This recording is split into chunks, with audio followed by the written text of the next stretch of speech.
it's not about my inverter. My inverter is just on the little light fixture I have here, so I can make this video with really nice, good quality lighting. And yeah, I kind of dawned on the non-polarized capacitors, commonly known as non-polarized.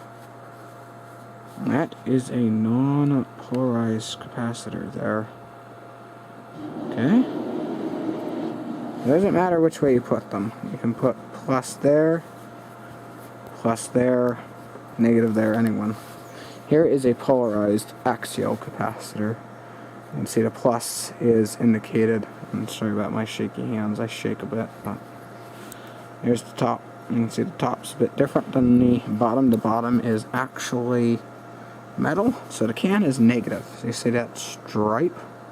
There, that is your neutral or your non-negative. Well, actually, negative is actually hot. It's your positive, it's neutral. This power wants to go from plus to negative, or negative to plus. It's the other way around. I'm not sure whoever did the, I'm trying to figure out. I'm not sure if the camera will pick it up or not. It's pretty well faded, but there you go. And if you have big multi-section capacitors that have 3 caps in each can of it, you're going to see, you know, a whole bunch of different values in them. Like here's a multi-canned polarized electrolytic. Okay, 1,000 microfarads per section. What means these 2 sections here, 1,000 microfarads. Okay, in this case, if you were to connect these 2 together, you get 500 microfarad non-polarized capacitor. But if you connect that side to positive and that side to negative, you're going to get a polarized cap. So what you're going to do is, if you got a need for a 8 microfarad capacitor, what I would do is take a 16 microfarad cap and then take a 8 microfarad capacitor and put the negative to positive, or positive to negative, or negative to positive, however you want to do it. I don't really care.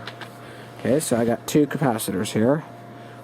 There are 2 different brands, 2 different sizes. It really does not matter for this video. Let me go for the viewfinder here. Let me zoom out a bit so I have a bit better working room. Okay, so what you're gonna do is, you see the 2 stripes there? This is one of these cheap generic Chinese ones. These are just, these are test cups. I just soldered them onto the back of the circuit board, and if she works with that, then I'll go out and order some new ones. But I don't want to be buying new capacitors and then having it not work. So you see the 2 negative stripes. They're marked different ways. They have a stripe or they have a negative indicator. But what you do is you take your 2 caps, okay, like so, and you put negative to negative. What I do is I fold the positives away from where I'm going to solder, and I fold the negatives like that, and then I take the pliers and I twist like that. And basically what you just made is a non-polarized capacitor. So, yeah, one's at 16 volts, one's 50, it doesn't really matter. Your voltage is going to be,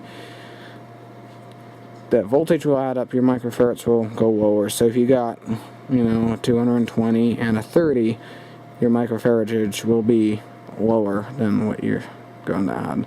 If you put them in parallel, where you put negative to negative and positive to positive, you're going to raise your microfarage, but your voltage will stay the same. But as you can see, there they are. Alright, let's see, here's some examples, and I'm going to show you what a bad electrolytic looks like. And this is one of these bad capacitor tater things. You see, it's all swollen there, it's all bulged, and it's all leaking its guts and everything out. And if you happen to want to know the brand of him, it is a Fujiu. Let's get a zoom on that. It is a Fujiu capacitor. The bottom's kind of bulged out. See the electrolyte there coming out of the top end of it. See that? That's the internals bulging. Now, I have one in here which is actually extremely high ESR, and it checks bad on the thing, and you can't tell it's bad. It looks perfectly good. by looking at. That's generally a pretty well-known brand. This is used in a lot of fire detector things and stuff. So, yeah, these go bad as well. So, yeah. So what I like to go do is these are brand new caps, okay? I like to go out and get myself some nice new ones, okay?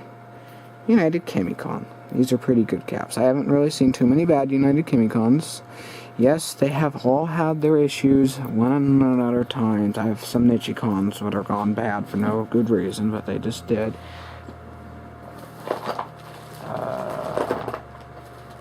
Here's a United Chemicon that unfortunately got reverse biased and oops, it kind of exploded. But that's what happens when you put positive to negative and they go kaboom. Basically they explode.